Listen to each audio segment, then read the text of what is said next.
मुंबईतल्या कांदिवली पश्चिम येथील चारकोप परिसरात एका विकासकावर आज दिवसाढवळ्या गोळीबार झाला। या घटनेमुळे चारकोप परिसरात भीतीचं वातावरण पसरलंय। चारकोप परिसरातील फादर सुसाई इंग्लिश स्कूल नजीक फ्रेंडी दिलीमा भाई नावाचा तरुण विकासक आपली गाडी पार्क करत असताना अज्ञात व्यक्तींकडून त्याच्यावर 2-3 गोळ्या झाडण्यात आल्या। त्यापैकी 2 गोळ्या त्या विकासकाच्या पोटात लागण्याचं सांगण्यात येतंय आणि या घटनेनंतर जखमी विकासकाला ऑस्कर रुग्णालयात दाखल करण्यात आलं। त्याच्या पोटातून गोळ्या काढण्यात आल्याचं समजतं।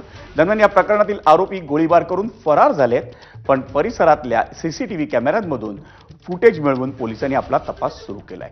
मुंबई पोलिसांनी 12 पथकं बनवून आरोपींचा तपास सुरू केलाय। अद्यापर्यंत फक्त एक जणाला गोळी मारलेली आहे अशीच माहिती आहे। ज्याला जखमी झालेला आहे तो हॉस्पिटलमध्ये गेलेला आहे, स्वतः गाडी ड्राईव्ह करून गेलेला आहे। त्याच्यावरती इस्पितळामध्ये ट्रीटमेंट चालू आहे। ज्यांनी मारलंय त्यांचा शोध घेण्याचं काम पोलीस करत आहे।